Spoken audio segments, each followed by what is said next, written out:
Like I think I said to you, my background it's a generalist, you know, I'm an all-rounder, but I think people have gotten to know me more for the digital efforts because what we did with Hall & Woodhouse was a proper digital transformation, from websites to UX, from systems to, you know, emails and CRM and the whole, you name it, we've done it. What did you change? Yeah, I mean, we changed just about everything, you know, website templates, we changed the booking journey. Something that I think I'm quite good at, I think because I'm naturally quite organised and a decent project manager, I would say, it means that I have the ability to kind of understand the reality for other departments. Welcome to Captive Conversations, brought to you by Captive Wi-Fi. I'm your host, Adam Foreman. This podcast brings you the best stories from suppliers, marketers and operators from our beloved hospitality sector. Now, let's get on with the show. Hello, everyone. Welcome back. Captive Conversations, episode 78. We're nearly getting to 100. I'm very excited. I'm going to have to do like a milestone episode. Thank you so much for coming. Rosie, say hello to give everyone a wave. Your story is quite interesting. And after this, I'll give you what ChatGPT gave out for my researcher. Oh, it does God. a deep dive on your history. So I've never done that, you know. It's really interesting. It's not got confused with other people because it has in the past. Akenhead's a good name. Yeah, that's it's a good difficult name. to get away from, but at the same time, no one else called it.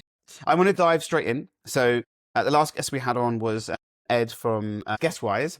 He said, if you could, which is pretty good questions, if you could fix any problem in hospitality with a magic wand, what would it be and why? I'd fix the covers problem. I've been thinking about this a lot lately, that we as hospitality, we have everything going against us at the moment.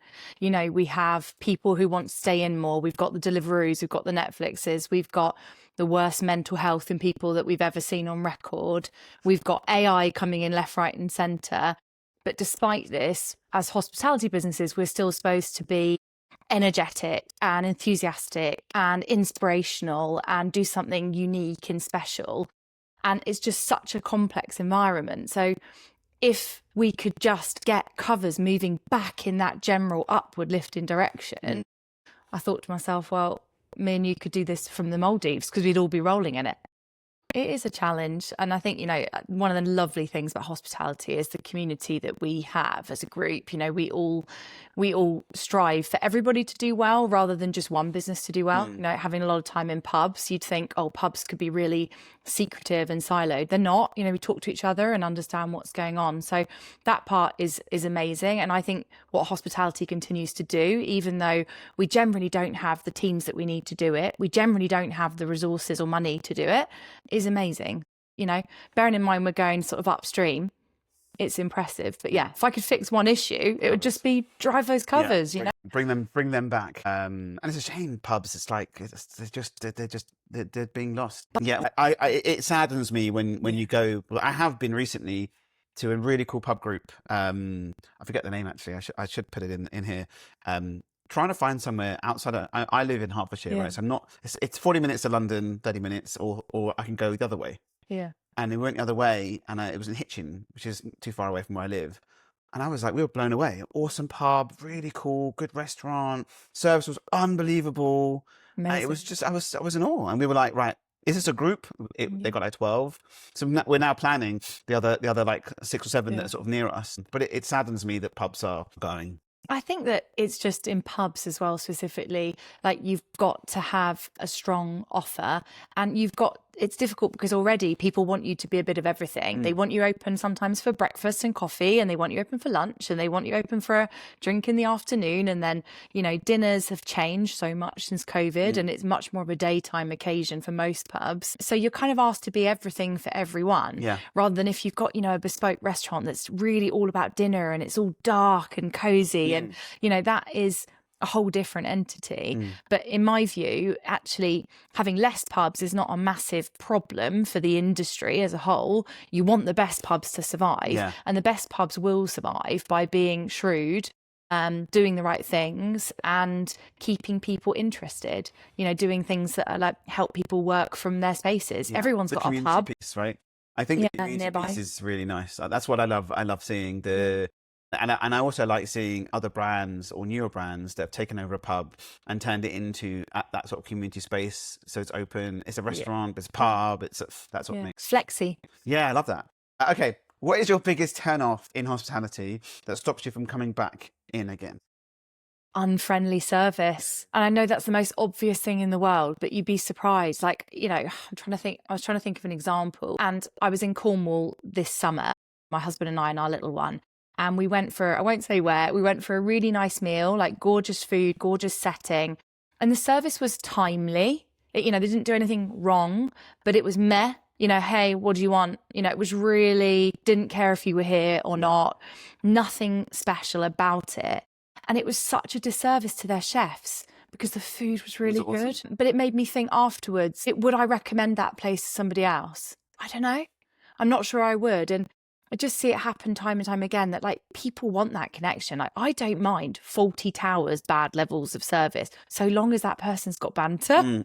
And they bring that energy and vibrancy and they let you know what's going on. I'm so sorry, I forgot to put your food order through. Cool, no probs. Yeah.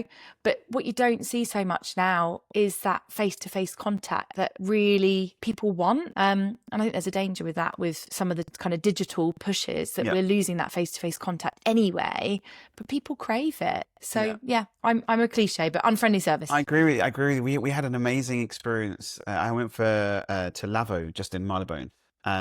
Foods were awesome there, and the waiter was amazing. And then he was doing his own thing, and his boss the manager came up and went towards the end of the meal and said, "Just to let you know, just want to check how everything was." I said he was amazing. She goes, "Oh great." He won't ask.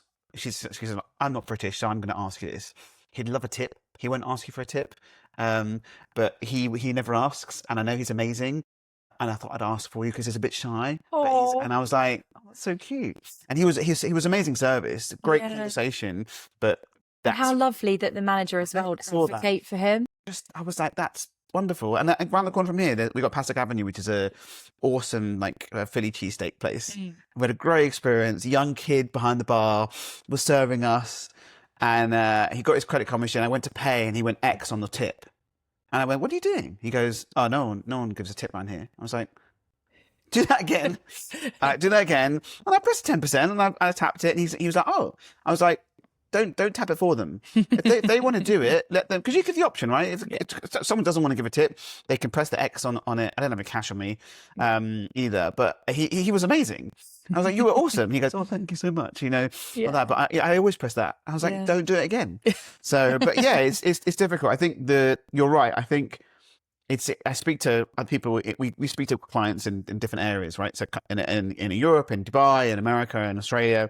I think I found some places here they work in hospitality because it's a job. It's just because it's something to do, not working hospitality because it's hospitality. I think that's the difference. And so sometimes you'll get that waiter who's just there for the I'm here because I'm working, or you've got that amazing person who's got amazing banter, who loves hospitality, who is working, and then you have that great experience. And it's so special. Yeah. So memorable. Yeah. I think so much of it is the person. I love food, of course, we all do, but like really it's the whole package. Yeah. It's the banter. You just need banter. I think we had Mark McCulloch on, I think last year now, and he said that, and I keep saying this, he said, "I wish that the government would send people for national service, but either hospitality or the army. Because it would change everything about your expectations, how you understand people, how you resonate with people. There's always these tricky situations in hospitality that you get to. I used to do events. I mean, always running up and down, looking after people. I mean, it changes you and how this empathy, just you sort of understand. I stand by that. You can tell who's worked in hospitality from one interaction with them. It's crazy. Okay. Standard questions. Best hospitality experience. So I was thinking about this, and I'm going to call one out that I went to not so long ago. So I took my family for my 40th birthday to Ave Mario. Just really wanted to go, knew it was going to be buzzy and fun because I'd been to Gloria before. But my mum has a garlic allergy, so Italian food, not that easy for her. And I called them ahead of time. I said, "Do you think this would be okay?" They said yes. I emailed them ahead of time and said, "Do you think this will be okay?" They said yes. On the day off, because of the paranoia I have about her having a good time, I messaged them and said, just double checking this is all okay. And they replied then and there with a reply that was so good, I wondered if it was AI because it was so flawless. And he said, "I'm Andrea. I'm going to be there tonight. I'm going to look after your table. I'm going to make sure everything runs smoothly." And I just thought, wow, that set the tone. Like before we've arrived, you've kind of put my mind at ease. When we got there, we didn't meet him as it turned out to be. I thought it was a her with Andrea straight away, but he did come over later. And he just did. He did exactly what he said he was going to do. He sorted everything out. We had a seamless experience. My mum loved it because she doesn't get to enjoy Italian all the worry, isn't it? It's the worry of what's going to be in there. And so from a hospitality experience, like obviously when we were there, it was fab and it was fun and all the things I was expecting. But like that pre-journey part made such a difference to me. So that's what stands out. Yeah, no, I love that. My wife's allium. So that's garlic, onions, and that whole journey. So it's challenging, and also there's a worry. We had the girls from Servedon, and she's peanut and tree nut. So they've built the platform not just for her, obviously, took us, and now she can go to the venues she goes to. But that's also a really interesting challenge. And there's that worry of yeah, it's fine, but it's not. Do you know what I mean? Yeah, no, don't worry. That's why you validate, as don't you start to do that, they're like running over and grabbing it. And especially in Italian, garlic's everything. It's in everything, yeah. Yeah. So they were amazing. So there's a good one for you. Yeah, well, so we walked past the other day. My kid loves it. My eldest loves it because it's so bright and vibrant. It's a cool. They've got a new, because it's part of Big Mama Group. They've got a new one in Canary Wharf. I went to the other day that is just it looks beautiful. So I'll definitely try. We didn't get to it. We just walked past it to go, and they were fully booked. They were just rammed. Yeah. But I do want to try it. So that's good to know. Good point. Best hospitality tech. So I think I'm a big advocate of Actiol. So that's the ECRM system. I hear sometimes people say, oh, it's kind of complicated and it's so big and there's so much to use. But I'm a real data-driven marketer. So for me, it's absolutely eye-opening to stitch together all your data points and then be able to really personalize on a level that otherwise you wouldn't be able to is just incredible. I love using that system and seeing the results that you can get from it. Is so tangible. To call out, if I'm allowed, a couple of others. You mentioned you had Guestwise on. I've never worked with Guestwise, but I did have a conversation with them just before I left Hall and Woodhouse, and I think they're doing some really cool things. So had I stayed there a bit longer, we may well have been working with them. But just around abandoned bookings and things that I haven't seen in hospitality before. So difficult, but also so interesting. Like we do it in retail, we do it in e-com. So why can't we do it in hospitality? Just the abandoned basket. You go to any retail shop online, any Shopify store, Klaviyo, which is the power behind most of the retail platforms out there that are now gunning for hospitality, which is really interesting. Yeah. It's all there. Did you forget this in your basket? Like consistently, and you go to book a restaurant. And you just go, you can't follow the tracking because there's no tracking. Yeah. Even you can track as much as you can. Even the Guestwise platform will check if you've booked because they can see that so if you've clicked the link, you've hit the booking thing, they know that you've got to the website. Great. Yeah. They can then wait for the booking, but they still don't know if you've started the booking or not. They know you've clicked it, but that middle piece is still missing. But the clever thing that they do is they'll be able to check they know if you haven't booked. But there's still, I wish the booking platforms would there's a Zen Chef, which is in Europe, and they have their widget, which is beautiful, have full tracking. Click, open, click, button, close, flow, everything. You can track every piece of it. And I wish the other booking platforms would allow you to just have that. Well, you're absolutely right, because I thought this was bog standard because we had that level of detail at Hall and Woodhouse. So we could look at every single tiny step of the booking journey, but we built the custom booking journey with Propeller, who were amazing. Yeah. Little plug for them there, to do that. And it meant that, we could also monitor drop-off rates. And if they suddenly were spiking, we knew not only was there potentially something wrong with the user journey, we also knew that something might be wrong with the booking system. That's so much variability in live res and, whatever system you're using, Design My Night, which easily can go wrong if someone in the background just kind of makes a little tweak or blocks off some tables and things like that. So it's a really good health indicator if people aren't completing the journey in the way you'd expect. Yeah, and the nice thing about it is that if you say, for example, I start to book and I'm already on your database and opted in, you could send me a marketing email and market to me as well as give me the basket recovery. Yeah. Because I've opted in, and there's just I'm not gonna. Don't get me started. It can go on forever, but that's interesting that you built that because there's a couple of brands that have built something similar, and are able to fully track it all. But it's like development, right? It's consistently changing stuff. I think it's funny, isn't it? It's not the norm in hospitality, but it is in other industries. Everything. I came from media, and we'll talk about this in a bit, but like media, you track everything. You want to know where people have been. You want to know where they're going. Your SEO is tip top. So you come with some learnings from other industries where you go, why aren't we doing that? Yeah. Yeah, 100%. Okay, so let's go back in time. So I always ask the question, actually, it's quite interesting. Early doors, before hospo and maybe uni, whatever, even uni before, whatever. Did you work in hospo at all? Where was like the first touch of it? Yeah. So I grew up in Kent, Tunbridge Wells. Everyone knows someone from Tunbridge Wells. It's one of those weird places. So everyone watching this will be thinking, I know someone who lives there. And my first hospitality job, was working for Frankie and Benny's on the industrial estate.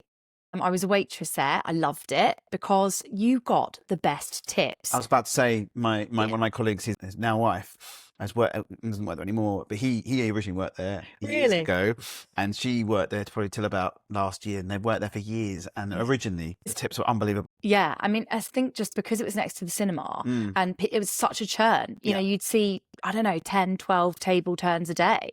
So if you were on a section, at that age, I was absolutely rolling in it. And my parents, they weren't that fussed about me working. They wanted me to get good grades and get to uni and do all that kind of stuff. But I've always loved to work, and I loved hospitality. You know me, I can talk to anyone. Obviously, I was always going to be someone who is what I call on stage or off stage, but always going to be someone who's kind of on stage and talking to guests. So I picked up that love for it there. Yeah. And then I have worked in plenty of other hospitality businesses, you know, through uni and beyond, you know, pubs and all that kind of stuff. So I think that's what I mean. I think if your roots are in hospitality, you get it, and you'll always be kind to people who are, you know, putting you to your seat and, you know, who are serving you on the day.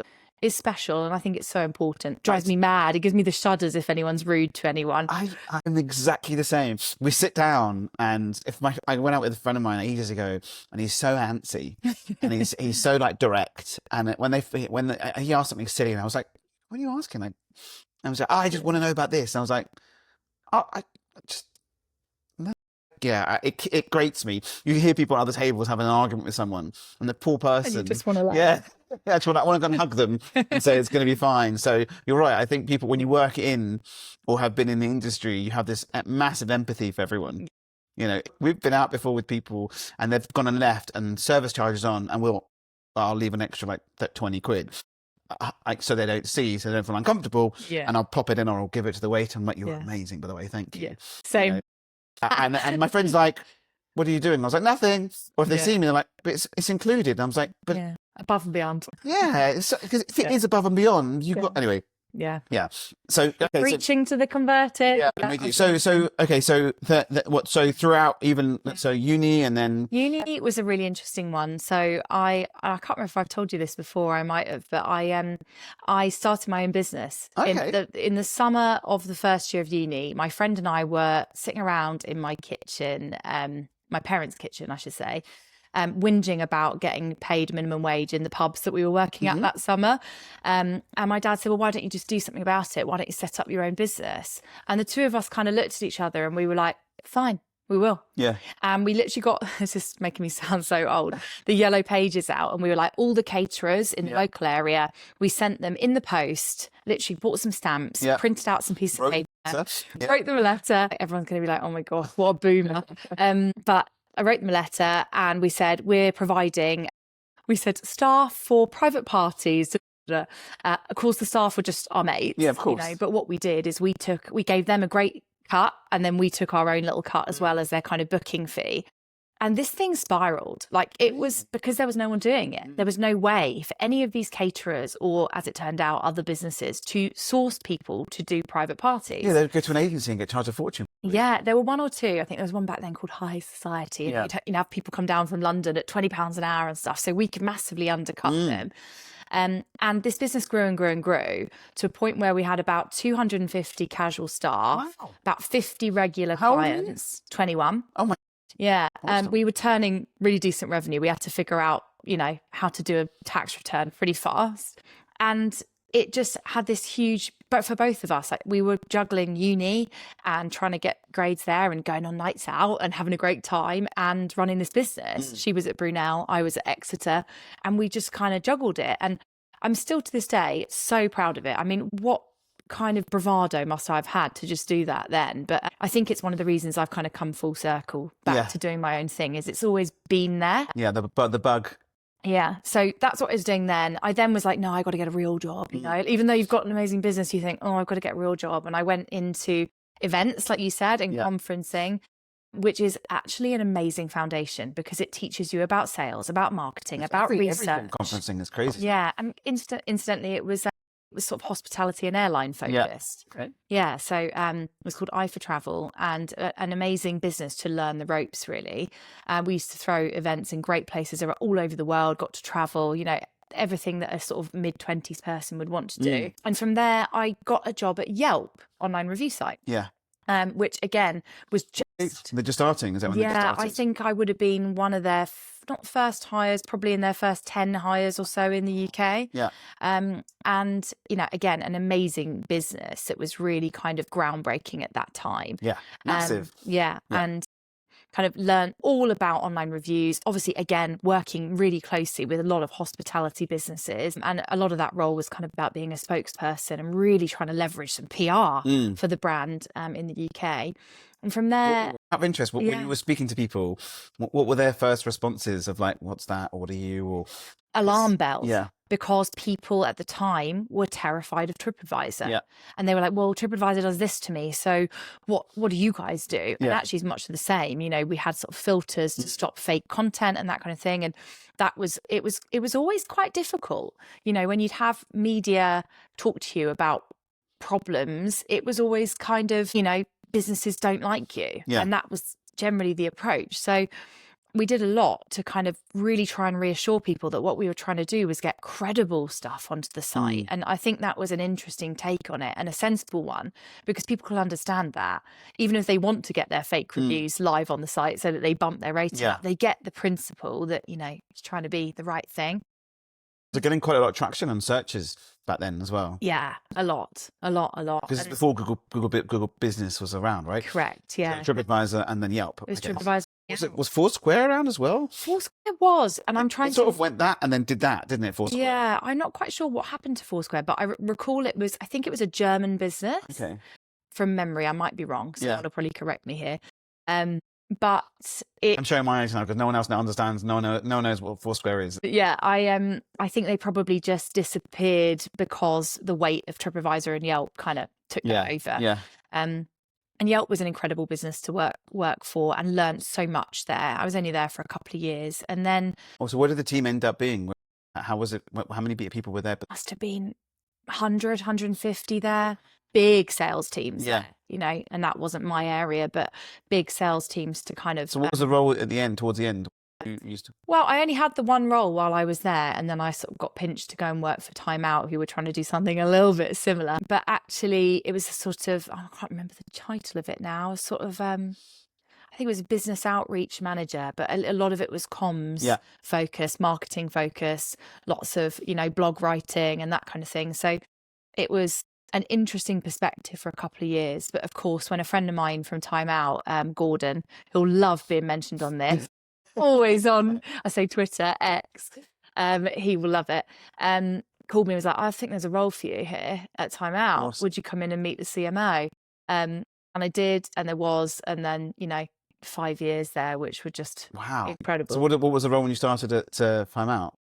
Beast. It was a senior manager of audience engagement. I mean, I have a string of strangeness. I love how people get job titles, but then it's a whole different plethora of just whatever it might be. Imagine a sort of high-profile marketing manager role. I think that would probably adequately describe it. Yeah. You were doing things like from huge events to community building activities to huge campaigns, like the Love London Awards was one of mine. Like you'd have these enormous projects that had kind of global scales. Time Out's a global brand. Yeah.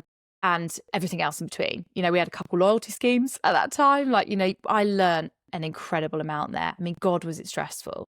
I think anyone working at that Was it time. print as well, right? And then to online. So was it print? Was it transitioning to more online? Well, at that time, print was still strong, Yeah. but of course, online was picking up traction. So at that point, that's what I said about SEO and things. You had to be absolute front and center with that. So we had a good sized team there to do the work that we needed to do. What the curveball was at Time Out was a media business. And one day our CEO at the time, Christine Peterson, came to me and said, right, well, we've got the Time Out market in Lisbon, which we've bought back into outside of the franchise, bought back into the owned and operated business. So now we're going to be opening food halls all around the world. Yeah. And you're going to be the marketing director for it. So overnight, I'd never, having worked in hospitality, but then never actually done marketing for hospitality overnight. What a lovely project to get your teeth into. Yeah. I mean, I'm immensely grateful actually to Christine, because I think she saw something in me at that level and knew that she could push and that I would go, yes, I want this. And yes, I get that. And it's not easy sometimes to make the move from, you marketing manager or senior marketing manager to head of or to marketing director.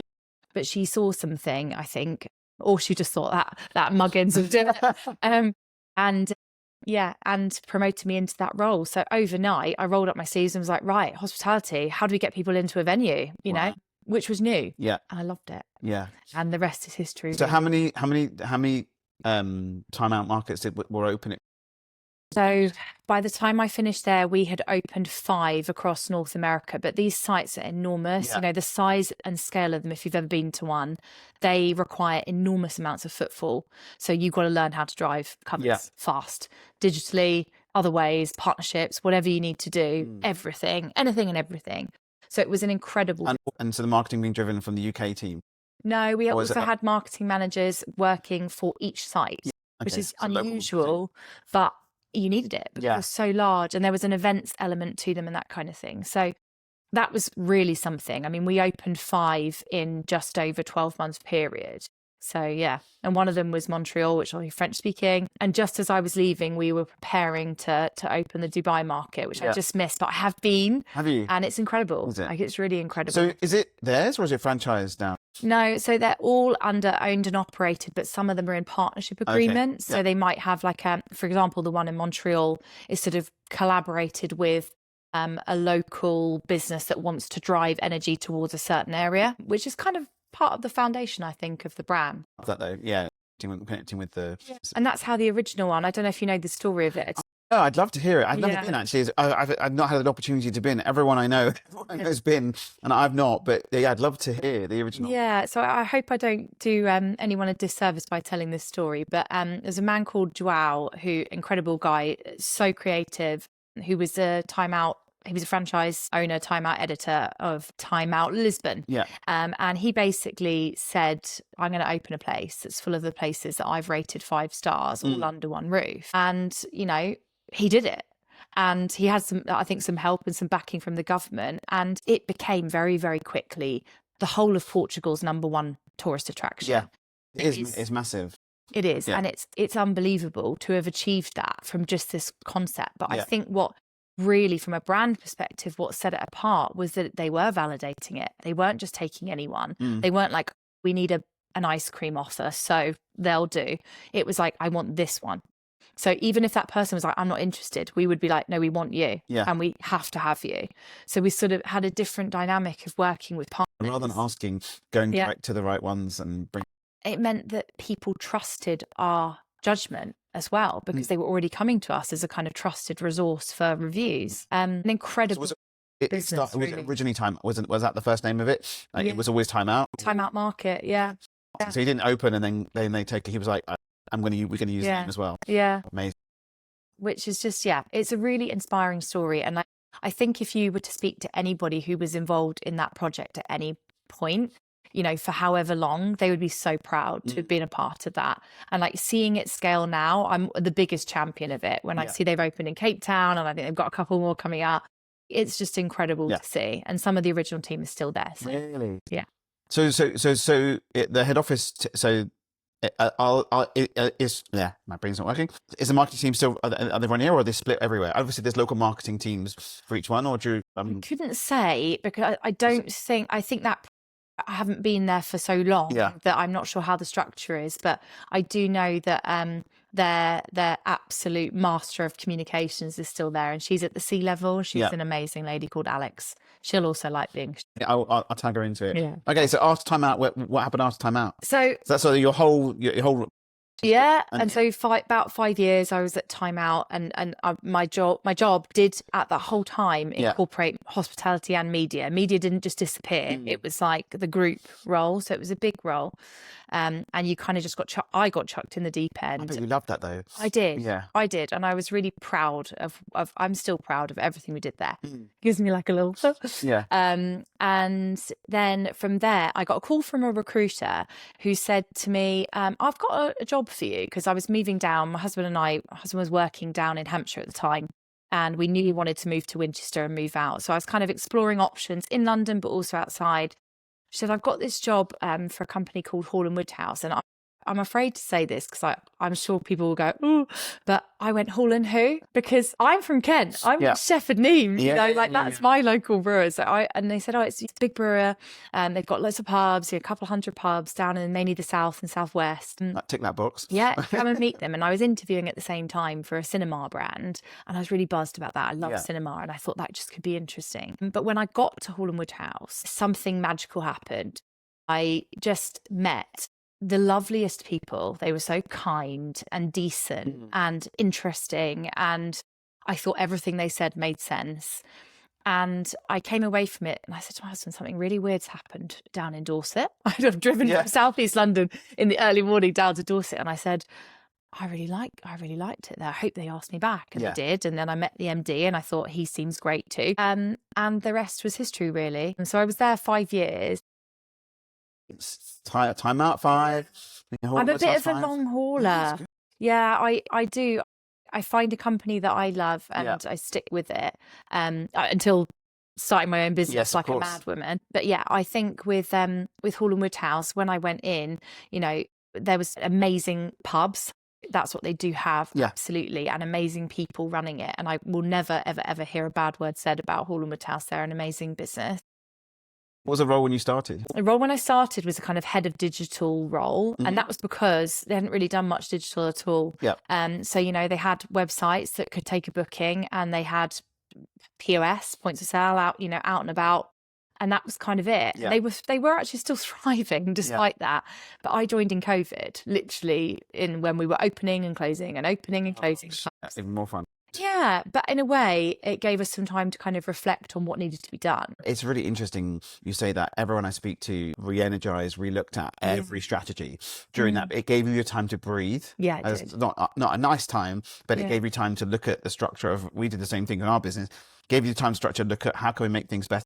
Because you weren't drowning in business as usual. Yeah. So that part was... big old... and that's the thing is I love that. Like I think I said to you, my background it's a generalist, I'm an all-rounder, but I think people have gotten to know me more for the digital efforts because what we did with Hall & Woodhouse was a proper digital transformation, from websites to UX, from systems to, emails and CRM and the whole, you name it, we've done it. It's really interesting because in corporate, you'd get your external digital transformation company out, they'll charge a couple of million to come in and so on. So what did you change? What did you change? Yeah, I mean, we changed just about everything, Really? Website templates. Yeah. We changed the booking journey to make sure that was working seamlessly. What was a tech stack before?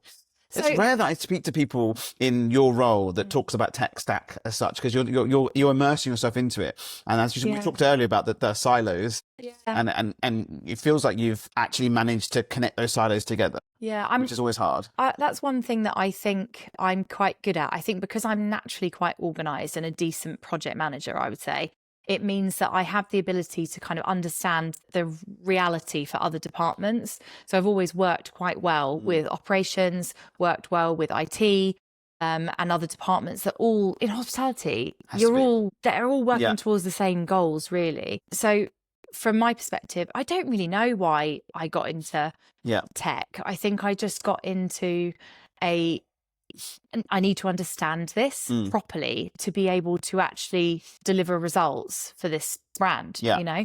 So that's the kind of roots of it. What did you change? What was the first stage? I'd love to hear if you don't mind me sharing. It's interesting for other people to hear as well, because when you look at a brand and you start with X and then you grow, some brands stay with X and then they grow with it, and then they get. Well, the very first thing we did was get a CRM. It didn't have a CRM. No, like we kind of had a very, very basic system prior to me joining, which could send an email if you were lucky, you know, like with a personalisation of Dear John or Dear first name. Exactly. And that was about it. So putting in the CRM was eye-opening to be able to suddenly start saying, right, this is what the reality is. You know, we had some assumptions about. So was it, I'm assuming pub, zonal. Yes. Zonal, and then live res for reservations.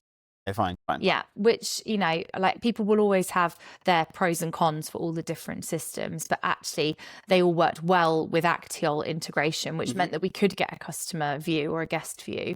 That's a difficult piece for everyone, right? Yeah. Having that single customer view or single customer journey, everyone struggles and everyone talks about all those individual data points and then trying to have that one single view. But it meant, like, for example, it highlighted very, very quickly where the sore points were. Like, we knew that we weren't converting enough people to our newsletter through the booking journey. We knew immediately, like a couple of hundred, you know, throughout the year, and you've got 60 managed sites. Like, it should be a lot more than that. So again, like the wireless wasn't converting enough people. So we were like, and wireless, the Wi-Fi. Yeah. So we immediately looked at that. And we basically, the way I went about it, and I use this approach regularly, is a kind of, call it a marketing ocean review. I like that. You know, you go, right, here's everything in the ocean. Now we prioritize this by what's going to make the most return on investment and how difficult it is to do. And you kind of end up saying, right, we're going to pick all the kind of A1 stuff out. Yeah. That's how I grade it, a bit like you're at school. And from there, you start working through the remaining things, right? Yeah. Like if you're doing the ocean, I like that. It's like a little spidergram. If you can do the ocean, pick the low picking fruit and do it now. Yeah, exactly. People, I think if you give them that view, then they end up realizing there's not much pain. I think that everyone feels. Like that? I think you should do that on your website, to be honest with you. 100%. Do it. You could do a makeup of like build your own ocean. Yeah. Digital. I like that. Fish here. I think that's a great idea. 100%. Yeah, no, I mean, from our perspective, like we really have to do absolutely everything. And I think sometimes people think as well, like with my experience, that I'm not used to rolling up my sleeves. Oh no, I am. Like sometimes you've got to get in there and say, right, this needs to get done. How are we going to do it? And actually write the copy or do the website adjustments and things, you know? So there's a lot of changes. What was the buy-in from the teams? You said that everyone was, I mean, listen, pubs, it's all very friendly, right? And they're all community led. So what was it about making changes? What was it like with we always talk about in tech as well, that making changes and adoption is difficult. What was it like having that change? Like, I think it took time. You know, I think it took time for people to trust me, to trust marketing as well. As I said, like very much an operations-led business, which I think is a good thing in general. But I would say when it really came to kind of work well was when we started really bringing the operators in with the marketing discussions.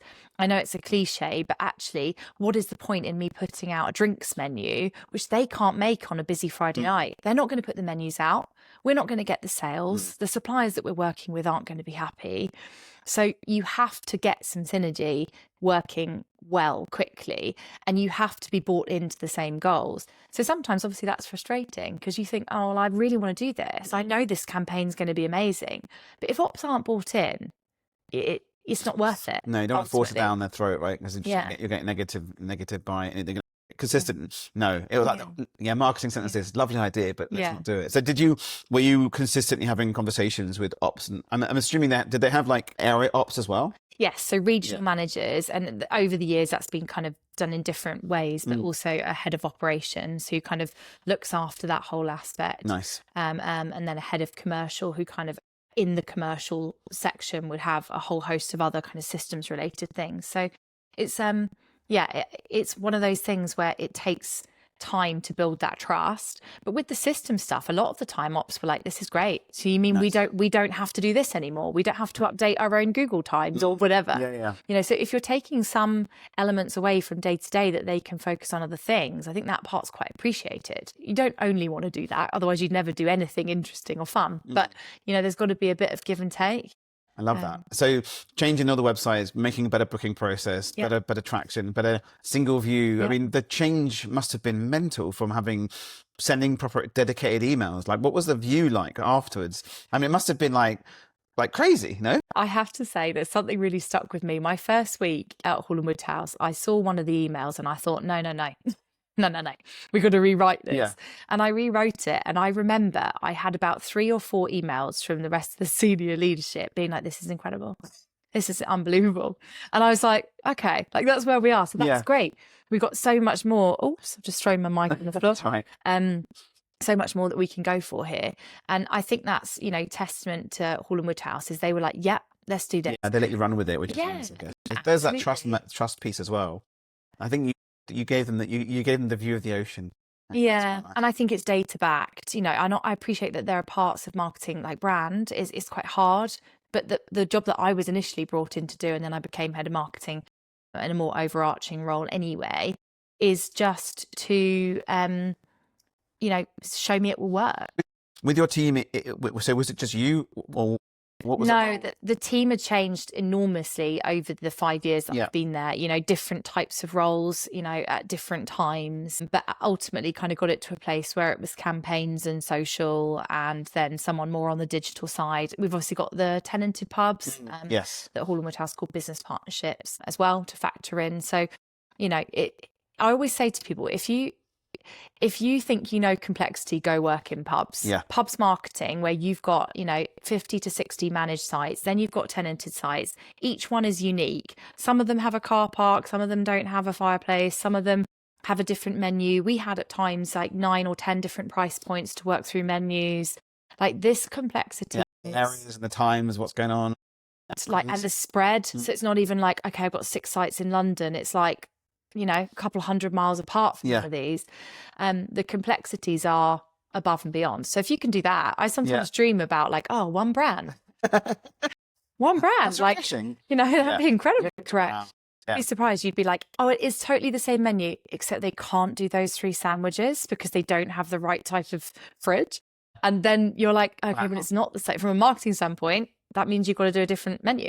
So but I guess standard little marketer starting wouldn't know that as such, right? So that's where the whole cross piece mix. When Genda was on, she was saying that some of the tenanted pub, when she was working for the pub group, she said that some of the tenants, they were trying to help with ones that didn't serve food, that had a kitchen. It's that sort of piece with working with the tenanted pubs to try and help them drive more business. Yeah, well, it's kind of more like I've never worked that role, but I had that in my team at one point. I worked by the end more on managed houses. But the tenanted side, it's almost B2B. You are trying to make sure that the business owner, as you say, is empowered to do a good job, and you want them to do a good job because that means they'll stay where they are, and it means that they'll buy more beer and that kind of stuff, and that stuff's really important. But and how many locations are there now? I think, I might be wrong here, but tenanted about 108. Someone will correct me, no doubt. Managed, it fluctuates between 50 to 60. Wow. Okay. Yeah. That's a nice amount. And some of these are big pubs, and especially seasonal. Yeah. And some of them are London. So, St. Stephen's Tavern, right by Big Ben. That's a Hall & Wood House pub.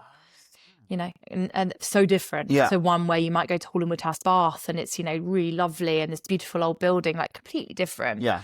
It's so difficult in a team like that. Just like obviously then you got local marketing. When we had Jo from Cameron, when she was at Big Table, she was like, she was helping the team have local marketing, giving them the packs to do, because it was so difficult to do everything from head office. Is that something that you guys do you give them the guidelines and the packs, so the form and that, like even the out of order signs and stuff like that, just having it all in the same, because people will just go onto Word and do whatever they want, right? That's a challenge. They'll just go off piste. That's a big issue for pubs, and you need a bit of both, because it wouldn't do for a local pub to have only central marketing, in my view, because you're not there. You can't see the amazing sunset, you can't see that it's snowy outside, you can't do the live music that's going on. You know, you haven't got someone there the whole time. I think a way that Youngs, I think, do it is quite interesting. They have kind of area sales and marketing managers who go and get that content, and I think I might be wrong again on that, but I've seen a few brands doing that, which I think is quite clever. But yeah, that is always a challenge, is getting that kind of synergy between local content and centralized content. Were we perfect at it? Absolutely not. You know. That's a great. If you can get it right to start with, just no CRM to CRM, and changing that whole booking journey, there you must have seen revenue go crazy. No, from the return people, the return visits, the more bums on seats. I mean, it must have been crazy. Yeah, we got some good results. I better on those. But no, I'm not asking for revenue. Okay, amazing. So, and then you decided to, okay, well, I'm going to actually go back to my little questions here, because it's quite interesting. One of the ones here which was interesting was, it says here, you've always championed authentic customer engagement and treating online feedback like real conversations. What core beliefs guide you and how you help clients through what you have now? It's perhaps a bog standard answer, but I'll flesh it out a bit. I think it's really important to send the right message to the right guest at the right time. And I don't think we do it well enough. You know, the way that you get effective marketing, whether it's through email, whether it's through paid social, whether it's through the point of sale that you're putting out, whatever your avenues are, you know, you've got to make sure that it's reaching people when they want to hear it. You know, like good examples of that are like, is January a great time for, you know, really heavy duty campaigns of like the most lardy, delicious stuff you've got? Maybe if you frame it the right way, but chances are people might be in a bit of a different direction at that time.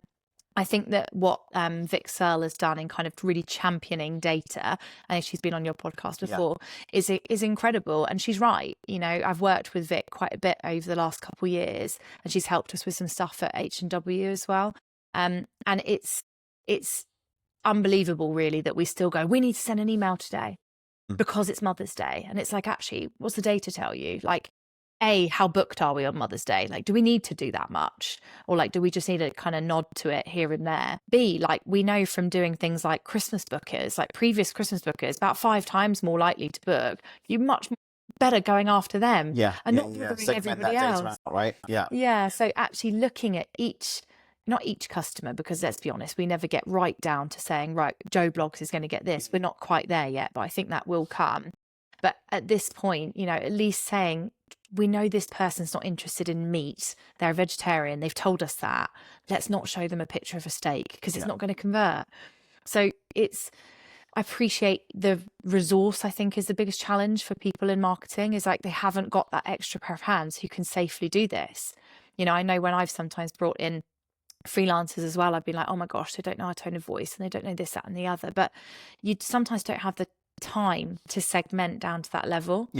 So I on a bit of a tangent there, but yeah, I agree with you. I think when I was speaking to Vic, we were talking about the 20 different emails that some brand that she'll send out for some different brands, and we were talking about vegan, and she was saying that there's like 4 different types of vegan. There's vegan because you want to save the world. There's vegan because you want to be healthy. There's vegan because dietary requirements, and there's vegan because it just goes out. So you wouldn't send a vegan who wants us to save the world about your whatever, you know, or someone who might be a flexitarian. Yeah, it's really interesting to break down that data. And I spoke to a brand recently who were using a different tool for their like CDP. So all the data goes into that CDP. It's not an email platform.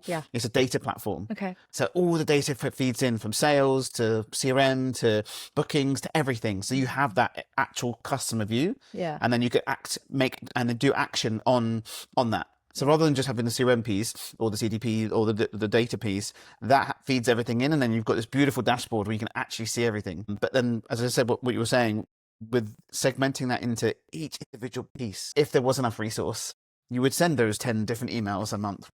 You would. And also, but I think it is okay. Like, this is kind of what I say when I'm talking to clients as well, is just, you know, it's okay not to be perfect, but like one step. You know, if, for example, like as soon as I got to H&W, I was like, we are doing sensitive marketing. Like, we are going to immediately let people know that, you know, they can opt out of key dates. I'm not a big believer in saying, do you want to hear about Father's Day? Because that makes it just as bad, you know? So we'll say, we've got some sensitive dates throughout the year. Some are coming up. Here's your chance to opt out some of those. That to me is a great first step. I like that. To being Sent that. I don't want to hear what I want to hear about. Yeah. Like it's like that. It's like that individual message, the campaign or the welcome thing, where you want to update your profile and get X, whatever it might be, or come, and you update your profile, and then you can be asked. Yeah. But I don't think that it's just even the welcome journey isn't done enough. I don't think. No. There's some really awesome stuff you can do to just ask questions, and people are happy now. It's weird. Yeah. 5 years ago, no one wanted to opt into much, and everything's changed now. People want, I know the younger generation don't care about they're happy to receive everything, which is interesting. But now I'm seeing so much difference.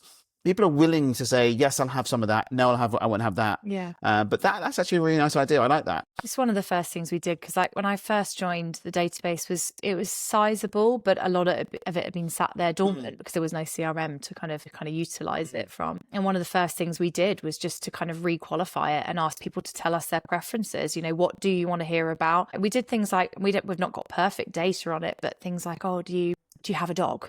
Like, you don't want to send dog, our places are dog friendly to someone who loathes dogs. It's not going to convert. So no, I don't think we did it flawlessly, but I think there's sometimes people are made to feel bad for like not having it perfect, and no one has it perfect, but small steps can really make a big difference to a guest. So let's talk about what happened. The conversation you had about doing your own thing. Yeah, I mean, It's probably been sitting back there for a while. I think it's been sat back there for a long time. And actually, I said when I saw you last time, I said this exact thing, but I'll repeat it because I think it's probably an interesting one for people. So when I took the job at Hall & Wood House, I said to my husband, I'd forgotten about it, but I said this would be the last job that I ever take. Not meaning that I was going to go and be a lady of leisure. I'm going to go, to my second home and whatever. No, sadly not. But my husband reminded me of it, just recently when I started having conversations with him about doing my own thing. And I was like, oh my gosh, you're right. You're absolutely right. And, like I said, some people might say, oh, you're crazy to leave a great business like Hall & Wood House. But for me, I think that the time was right for me to try and do my own thing. What I love doing is the stuff that I've done over the years, both at Hall & Wood House, Time Out and previous, which is, take something either from nothing or something that's kind of at a point where they're looking to really grow and scale, and to help them get there, in a way that gets the board bought in and gets ops bought in and really shows them, yes, like you can do this and it will actually deliver results. I love showing, nothing more than showing people that we can drive results from marketing, not just, oh, I think it drove a bit of traffic. Like, you need to be able to say it's this much and this is how we did it. No margin for people to say, oh, but it was sunny yesterday. Yeah, we all get it. We all get it. Absolutely. So that's always a challenge that I've kind of put to other people, but I'm super excited about it. Yeah. And to be able to have some conversations already with amazing brands who are kind of looking to up their marketing game, potentially need some fractional marketing director support. I think that it's amazing that because as you said earlier, that there's just resources a challenge, budgets are a challenge, everything's tighter, everything's more expensive. Yeah. I've spoken to other brands that we work with who are super, literally the first conversation we have with them, they're like, we are the marketing team. We're a STEM team, but we are amazing. And I was like, great. And then they go, we use these, and this. So, which is nice because they are using it. But I think it's amazing that there are people like you that have that opportunity. And the nice thing for you as well is that you can just dip in and do that audit. Yeah. And then if they want to, you can show them the value of what it is, and then open their eyes, because there's so many brands that just aren't, like, for example, before you were Hall & Wood House to where it is now, like completely different. And there's probably still some brands that are still stuck in that. We spoke to a brand the other day that I think they've got 50 locations still using MailChimp. Yeah. And I was like, I saw another one like that last week. Wow. I was like, how are you? And they're like, we're really busy. And I was like, that's great, but you could be busier. And having the external eyes, it's just so nice to do that. So are you separating it into different pieces of what you're doing? Yeah. So I think a big piece of it is I'm open to doing contracts, kind of short and medium term contracts. Fractional marketing director pieces could be a couple of days a week or could be more full time for a period of time. And that's at strategy level. So looking at absolutely everything, like we said, marketing ocean, what needs to be done here and how do we do? I think I'm going to build that in, to my website. 100%. I never talked to anyone about it before today. Yeah, it all comes out. And then from there, also looking at specific projects. I think I can add value for people who are, for example, say brand new to a platform like Actiol or wanting to do a CRM integration, but like you said, haven't got the resource. And it's crazy. Some people, like half of the platforms that are out there, when you get to it, when you look at them and you go, it literally is that moment. It really is.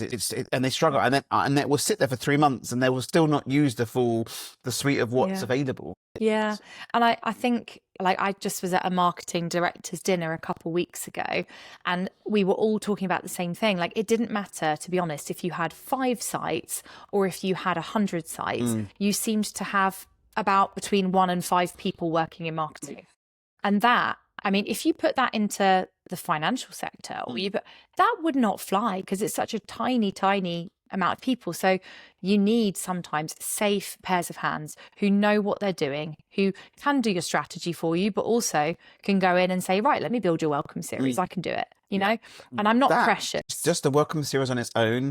I wish you could just package it up and sell it as a piece. Because there are so many people that don't do it. Like, I think James Mobbs went online. He did a thing at RMI last year. I think he did something like 40 different brands. And I think probably a couple of % of them actually got a welcome. He maybe got an email from a couple of % of them. Yeah. From that email sign up thing. And I wish people would harp on about the welcome journey more. Yeah, and even just, you know, simple automations, like sometimes that to people who they're in that, I know what it's like because it was like that for me. You know, you're in that BAU, you're going, I've got menus coming out of my ears, I've got, you know, Christmas coming up, I've got this campaign, I've got to do this drinks menu. It's complete carnage sometimes. So you need someone that you can trust. And I hope, you know, as time goes on and I work more and more with clients, is that people will see that I am a safe pair of hands. I know what I'm doing, but I'm also not precious. So I'm quite happy to go, do you need me to actually get that done for you? Done. You know, that's kind of the area that I'm looking to focus in on is strategy. I think people will come to me more for digital, but that's cool. And anything that's more general in between, like campaigns and promotions, are my love. You know, if you've come from media and more of a kind of brand background at some stage, you always love that. But I think probably where the differentiator is in the digital space, because so many people, like you say, they know they should do it, but they haven't got the resource to do it. It's crazy. I spoke to, we had a guy do some work for us in Canada. In Peterborough, in Canada, not Peterborough here. And he was working for the local government and they were giving $2,000 grant for free. His job was to go to different, any business really, but he mainly hospitality. And he would go to walk around the whole of Peterborough speaking to them and say, because the people still have websites, some little cafe, you know, and he was like, oh, you can get $2,000 for nothing. And he was like, it was amazing. Eventually people turned and realized, and he was helping them with it. But I wish that was here as well, an opportunity for some form of digital transformation, just to get people, to help people on their way. He was just like, I was just even setting up with some sort of email or at least something. Yeah. But true, isn't it? Like sometimes it's sort of right person, right time. Like if you talk to a person at the right time and they go, that's exactly what I need. Yeah. That's when a contract tends to come through, or someone goes, I know someone who could do that. Well, I think the nice thing as well that you have the team marketing and love that group. That I think is really interesting because I keep saying that before the pandemic, everyone was closed chest. Like it was like no one could ask anyone, how was your sales this week? And everyone would be like, great, it was wonderful. And now the honesty and the openness within that community is just unbelievable. I really appreciate everyone and the operators and the marketer, everyone in that group who are just open and honest with what's happening, because it makes it's such a refreshing, and everyone's helping each other, which is so lovely. And this is obviously going to be beneficial for you as well, because you're in it. You're going to be like, people like, I need someone that can do this. And then you'll see it's really nice, 7 or 8 people like blah blah blah this person, and that personal recommendation piece is wonderful. So well done, Glenda. Yeah, well done, Glenda. I think one of the really nice things about it as well is even in that there are some incredible freelancers, contractors working out there, and they're recommending each other. I mean, I recommended Mark for something not long ago, Mark McCullough, and I just think he's incredible at what he does. James Mobbs, you know, and everyone is so decent. Like, there's no elbow pushing around. There might be something that's great for someone. But there is one for everything, which is nice. And I just find that to be really uplifting. But also people are quite honest, you know, they'll say, you know, actually things have been a bit tricky, or, you know, we're struggling here. And that group is absolutely amazing. And I think it's something that we have that other industries don't. Yeah. It's growing super nicely as well. So it's I love how it's grown. Yeah. And I speak to so many people now who, like, if we, for Captive, for example, someone signs up and they might just like one or two, or maybe a 5 or 6. And I will mention it to the end. I was like, you know, there's a community. And they're like, what do you mean? And I was like, and they're like, oh, how do I get? And I was like, this is the link. Just go sign up. And they're like, and then I get a message like 3 weeks later saying, this is awesome. Like it was, I just asked a question and people answered it. Yeah, like it was, because to get that resource. So, okay, amazing. I'm going to give you a round of applause. Thank you so much. Let's hit to the final questions. Yeah. So best restaurant. This one's a tricky one for me. When I think of the best restaurant that I've ever been to, I don't necessarily think it's the best food. Like, the food was good, but it wasn't the standout thing. So my husband and I, after our wedding, we went to Porto. Have you ever been? It's a fab city. And we went to the Graham's Port tour, and we finished up for lunch in their restaurant, which is called Vinham. And it has the most incredible view of the city. And it's so flamboyant is the only way I could describe it. So fun. Yeah. They come over at the end with these huge bottles of port, which they basically just pour straight into your mouth. Yeah. It's all silly and fun. And like, when I think about good hospitality and kind of an amazing restaurant experience, every single person that says to me, I'm going to Porto, I'm like, you've got to get lunch there. Yeah. Go do the tour and get lunch there, because it's just a hoot from start to finish. And the food was good. Like, it was really good, but I can't particularly remember anything. The experience piece you remembered. Yeah. I love that I love that with the experience. Best burger. Now, this one is really difficult for me because I really love a burger. I love eating, and burgers would be up there. And I think I've kind of seen them all living in London for a long, long time. Yeah. But I'm actually going to pick one that's down near where I live now. Okay. So they're called Original Fry Up Material. So they're more breakfast leaning, but they do burgers as well. And their burgers are just delish. And they have kind of, like I said, more breakfasty bits in, hash browns and that kind of thing. And they're just gorgeous. And their social media is so fun as well. Like, the guy who runs it is just seems like life and soul. And so I'm going to give them a shout out, because every time I see their truck, I'm like, got to have. So, is it a truck? Oh, amazing. Yeah. So they're moving about. Nice. Love that. So you have to follow them and find it. I love that. Best hotel. Best hotel. Well, when I think about it, kind of objectively speaking, I probably have to say the Fitzwilliam in Dublin. So I think the Fitzwilliam maybe only has 2 hotels, one in Belfast, which we stayed at last weekend. Good, not quite as good as Dublin one. And I think the one in Dublin, when I worked for Yelp, I'll say this, we had really, really good travel budgets. Yeah. And it meant that we could, stay in pretty nice places. And I got to stay there a handful of times. And what I loved about it was it is moody and it's sexy and it's, all those like lovely, rich, dark colours. But also they've got things like full-length mirrors with electrical sockets beside it, so you can dry your hair and see what you're doing. Process. And it was very female-friendly touches. And it made me think, I don't know this, but it made me think that maybe one of the designers was like, nah, that doesn't work for women. So that was kind of a first, because usually you're like, oh, that stuff's not in the right place and there's no shampoo or there's no... whatever. An architect just made it look pretty. Exactly. Yeah. So it felt like it had that kind of flair, and it was an amazing, beautiful hotel, but it also practically worked. Yeah. So if I am back in Dublin again, I was out there lots for Yelp, because that's where their kind of European headquarters were. Then I would love to stay there again. And like I said, we just stayed in Belfast, their one there, because I was like, we have to, because I love them so much. Equally was really good, but not quite as special as Dublin. Nice. Okay, 2 questions for the next guest. Okay, so I hope I can remember both of them. If not, I have written them down on my phone. The first one I wanted to ask was, name 1 or 2 people who have been really influential in your career and why. Okay. And the second one was, if you were starting a hospitality business right now that you knew was going to kind of scale to 5-10 sites, who would you want as your MD? Would you want an operator? Would you want marketing? Would you want finance? And why? I like that. That's a good one. Yeah. That's really interesting, actually. It makes you think. That's really good. Thank you. Well, you probably get someone who's a marketer who's like marketing. Well, we might have tech. It might be tech. It might be an operator. It might be anyone. So they're actually coming in this afternoon. So I've got to write these questions down and get into them quickly. So, but thank you. I'm going to give you another round of applause. Give everyone a little wave goodbye. Thank you so much for coming. How do they find you? How do they find you? How do they find you? So LinkedIn, Yeah. Rosie Akenhead. Like I said, that you can't escape that surname. It follows you around and there's not anyone else called it. Otherwise, roramarketing.co.uk is my website. Much. Thanks, Adam.